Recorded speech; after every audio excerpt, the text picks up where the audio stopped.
Kita mengkonsumsi pemikiran Arab, pemikiran Pakistan, pemikiran India, ya, Mesir, Yaman, Arab Saudi. Tapi per hari ini, dunia Arab yang diwakili oleh banyak sekali cendekiawannya, termasuk para tokoh dunia Islam yang ada di Majelis Hukama Muslimin, mereka melihat bahwa Indonesia tidak lagi menjadi bagian periferal dari dunia Islam. Indonesia dan Islam Indonesia itu sudah menjadi mainstream, sudah menjadi bagian di tengah, dan karena dia di tengah, dia bisa mempengaruhi umat Islam yang ada di tempat-tempat lain.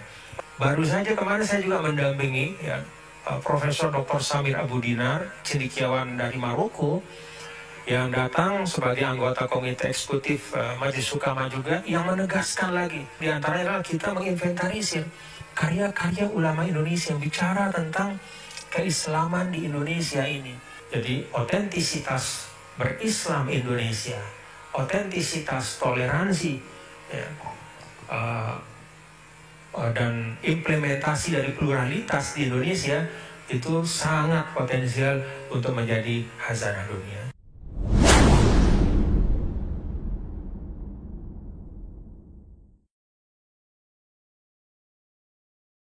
Beliau dipercaya oleh masyarakat NTB untuk menjadi gubernur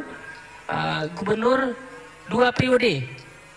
Jadi Ketua Umum PBNU saat itu Kiai Said menyatakan kalau konstitusi membolehkan TGB ini sebaiknya gubernur seumur hidup.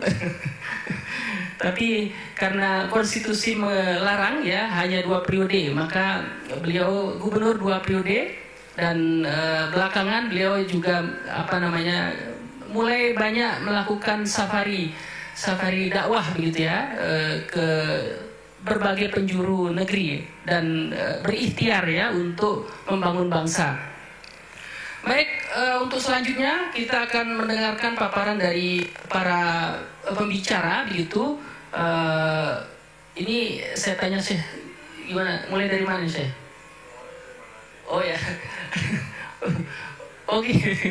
Baik, request dari para senior, kita mulai dari Syekh TGB. Kepada Syekh TGB kami berikan waktu 15 sampai 20 menit. Tafadhol Syekh. Terima kasih Dr. Syaroni. Saya dibilang paling muda tapi kok saya dipanggil Syekh ya. Syekh itu orang tua ya. Pastinya yang Syekh itu ini dua beliau ini. Bismillahirrahmanirrahim. Assalamualaikum warahmatullahi wabarakatuh. Alhamdulillah, wassalatu wassalamu ala Rasulillah Muhammad ibn Abdullah wa ala alihi wa sahbihi wa man wala amma ba'du. Selamat siang dan salam sejahtera untuk kita semua. Yang saya hormati Bapak Profesor Dr. Sudarroto, Bapak Profesor Dr. Lutfi Zuhdi sebagai pembicara pada siang hari ini, Bapak Dr. Mukhlis Muhammad Hanafi, Direktur Majelis Hukama Muslimin Indonesia, Pak Dr. Sya'roni Rofi'i, dan Bapak-bapak, Ibu-ibu, serta adik-adik para mahasiswa SKSG UI yang berbahagia. Pertama tentu syukur kepada Allah Subhanahu wa Ta'ala. Pada siang hari ini kita dapat silaturahim ilmu dan mudah-mudahan usai acara ini kita mendapat perspektif yang lebih komprehensif tentang Indonesia sebagai satu negara penting di Asia Tenggara, bahkan juga di dunia hari ini, dan insya Allah akan menjadi lebih penting lagi pada masa-masa yang akan datang, dan juga sebagai negara muslim terbesar di dunia dalam konteks apa yang dilakukan Indonesia dan apa yang bisa dikontribusikan oleh Indonesia hari ini dan masa-masa yang akan datang untuk perdamaian dunia. Pertama, saya ingin mengapresiasi Sekolah Kajian Global Strategik UI yang bersama secara kolaboratif dengan Majelis Hukama Muslimin Indonesia menyelenggarakan acara ini. Kita memang perlu untuk memperbanyak silaturahim keilmuan ini sebagai bagian dari mengapresiasi hazanah kita ber-Indonesia, ya. Termasuk juga dalam konteks berislam Indonesia, karena ternyata banyak hal positif, ya, yang bisa kita ambil dari perjalanan bangsa kita, ya, termasuk dalam hal kontribusinya untuk perdamaian dunia. Saya mulai dari seringkas saja ya beberapa poin. Pertama, kita secara sadar, ya, memang menjadikan keikutsertaan kita sebagai bangsa untuk mewujudkan ketertiban dunia, ya, yang berlandaskan kemerdekaan, perdamaian abadi, dan keadilan sosial sebagai satu tujuan nasional. Jadi kalau kita lihat preambul atau pembukaan Undang-Undang Dasar 1945, ya, secara sadar, ya, kita memang meletakkan ini sebagai satu tujuan nasional, ya. Kenapa Indonesia itu dibentuk? Ternyata selain untuk melindungi segenap tumpah darah bangsa Indonesia, memajukan kesejahteraan umum, mencerdaskan kehidupan bangsa, ada tujuan keempat, ya. Dan menurut saya tidak semua negara bangsa di dunia dalam pembukaan konstitusinya yang merupakan bagian yang sangat penting, ya. Bahkan dalam konvensi kita itu seakan-akan, ya, itu ya tidak mungkin dirubah lah selamanya gitu, ya. Sangat jarang negara bangsa di dunia yang mengeksplisitkan tujuan nasionalnya, salah satunya adalah mewujudkan, ikut serta mewujudkan ketertiban dunia. Jadi Indonesia itu memang sejak awal dirancang tidak hanya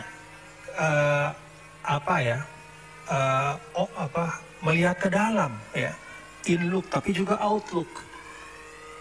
Tidak hanya untuk membangun resiliensi sebagai satu negara bangsa, tapi juga dari awal sudah berpikir bagaimana Indonesia yang baru lahir ini dia mampu berkontribusi untuk ketertiban dunia, kerja untuk membangun perdamaian, tentu dengan asas-asas yang juga disebut berdasarkan kemerdekaan, perdamaian abadi, dan keadilan sosial.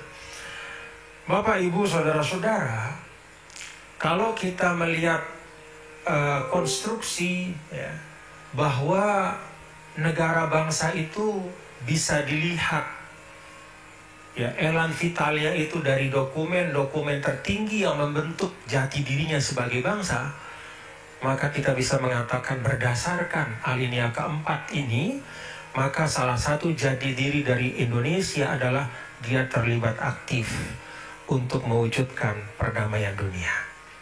Artinya ini sesuatu yang intrinsik, bukan pilihan, tapi memang ini diamanahkan oleh konstitusi. Karena itu ini menjadi bagian dari amanah kebangsaan kita. Dan alhamdulillah kita bisa melihat bahwa dari generasi ke generasi pasca, ya, deklarasi kemerdekaan, upaya-upaya untuk mewujudkan, ya, mengikhtiarkan langkah-langkah dari Indonesia untuk perdamaian dunia itu bisa kita saksikan. Bahkan bapak-bapak dan ibu saudara sekalian, mungkin perlu juga kajian, ya, bagaimana kalau kita membaca sejarah, bahkan ketika wilayah disebut sebagai Nusantara, ya, kan Nusantara itu bukan hanya Indonesia hari ini, tapi juga mencakup Malaysia, Singapura, Brunei, gitu, ya. Ya, bahkan bisa disebut Asia Tenggara lah secara umum. Kalau kita lihat Nusantara dulu, itu sebenarnya kerja-kerja untuk menghadirkan perdamaian juga dilakukan, ya, oleh kerajaan-kerajaan yang dulu ada di Nusantara ini. Kalau kita lihat hubungan, misalnya Samudra Pasai, ya, bahkan juga Majapahit, ya. Kalau kita lihat misalnya ketika Gajah Mada, misalnya dalam beberapa kajian meluncurkan sumpah palapanya, selain bisa dibaca sebagai upaya untuk mewujudkan supremasi teritorial, ya, di Nusantara, itu juga bisa dimaknakan, ya, sebagai bagian untuk membangun stabilitas. Dan itu juga bagian dari mewujudkan perdamaian. Jadi sebenarnya kerja-kerja untuk mewujudkan perdamaian ini sudah diupayakan oleh para pemimpin ya, yang pernah memimpin di Nusantara. Nah, kenapa ini bisa terwujud ya? Menurut saya sih kita perlu bersyukur ya, bahwa kita adalah orang-orang yang tinggal di bagian dunia yang mewarisi tradisi damai yang kuat. Sebelum Islam datang, itu ada tradisi agama lokal ya. Orang sering mengatakan sebelum Islam itu ada Hindu dan Buddha. Tapi kalau kita bicara lebih detail sebenarnya, di Indonesia ini bukan hanya Hindu dan Buddha, tapi local religions. Itu yang sangat kuat tuh. Agama-agama lokal. Itu tradisi keagamaannya juga sangat kental dengan semangat perdamaian. Nah, kemudian ketika datang Islam juga, alhamdulillah ya, kalau kita lihat bagaimana para sejarawan meninventarisir ya distingsi Islam di Nusantara dibandingkan dengan Islam bahkan di tempat lahirnya di Timur Tengah dulu, itu kan ternyata cukup menarik ya, bahwa distingsi itu diantaranya Islam hadir bukan dibawa oleh laskar bersenjata, tapi oleh para pedagang, guru-guru sufi, ya, dan ahli-ahli tarekat. Kemudian yang kedua, Islam juga ketika datang kemari itu polanya bukanlah mengkonversi, tapi lebih kepada adesi. Kalau konversi itu orang dibalik begitu saja, dilepaskan dari semua atribut baik sosial, budaya, lebih-lebih tentu akidah ya, keagamaannya, lalu dirubah 100%, 180 derajat. Tapi Islam kan di Indonesia dia prosesnya itu adesi. Adesi itu ada berangsur-angsur. Jadi proses penanaman akidahnya itu tidak kemudian menyebabkan budaya dan lokalitas itu hilang. Karena itu distingsi Islam di Indonesia adalah budayanya sangat kuat. Jadi berbaurnya ya nilai-nilai keislaman dengan kebudayaan itu sangat kuat di Indonesia. Lalu ada juga distingsi, misalnya Indonesia memiliki inisiatif keagamaan berupa ormas keagamaan yang sangat kuat. Itu juga distingsi, tidak ada di mana-mana. Nah, ini juga bagian yang bisa menumbuhkan dan memperkuat budaya damai di dalam Islam Indonesia dan dalam kehidupan berbangsa dan bernegara secara keseluruhan. Demikian juga menjadi distingsi dari kita umat Islam di Indonesia, bahwa kalau di banyak tempat peran kaum perempuan ya itu rata-rata jauh di belakang kaum laki-laki, dengan dalam tanda kutip termarginalkan. Perempuan di negara Arab misalnya, atau di bagian misalnya negara-negara Muslim Afrika misalnya. Di Indonesia sebaliknya, peran kaum perempuan muslimah itu sudah kuat sekali, sudah sangat tertanam. Bahkan di daerah-daerah yang notabene seperti Sumatera Barat yang disebut adat Basandi syarak Basandi Kitabullah, itu kan sistem sosial merujuk kepada kekuatan perempuan, bukan patriarki ya, tetapi lebih kepada kekuatan kaum perempuan. Ada independensi kaum perempuan di sini. Nah, ini distingsi Islam Indonesia yang kesemuanya itu menjadi modal untuk kita sebagai bangsa Indonesia ya, bisa menawarkan hal-hal baik ini, budaya damai ini. Kalau distingsi ini kemudian dikombinasikan dengan keunggulan kita ya, umat Islam di Indonesia misalnya dari sisi bahwa kita memiliki umat Islam terbesar di dunia dibanding dengan negara-negara Islam lain. Kita memiliki sumber daya yang paling kaya dibanding dengan negara-negara Islam. Kita memiliki luas dan bentangan wilayah teritorial yang juga termasuk paling luas dibandingkan dengan negara-negara Islam yang lain. Kita memiliki letak geografis yang relatif jauh dari sumber-sumber konflik. Dan terakhir, kita juga adalah negara Muslim demokratis terbesar di dunia, sekaligus juga negara demokrasi ketiga terbesar setelah India dan Amerika. Jadi keunggulan-keunggulan dengan distingsi Islam di Indonesia, ini kalau kita ramu, itu bisa melahirkan satu tawaran dari kita bangsa Indonesia untuk menghadirkan nilai-nilai perdamaian di tengah dunia yang demikian tingkat volatilitas sangat tinggi dengan intensitas konflik yang juga terus meningkat, dan di antara konflik itu ya konflik bersenjata yang disinggung oleh Bapak moderator tadi, Rusia versus Ukraina. Selain itu konflik ideologis, ya, konflik perebutan sumber daya alam dan segala macam. Nah, saya berharap dari sekolah kajian strategik ini bisa diformulasikan ya untuk untuk membangun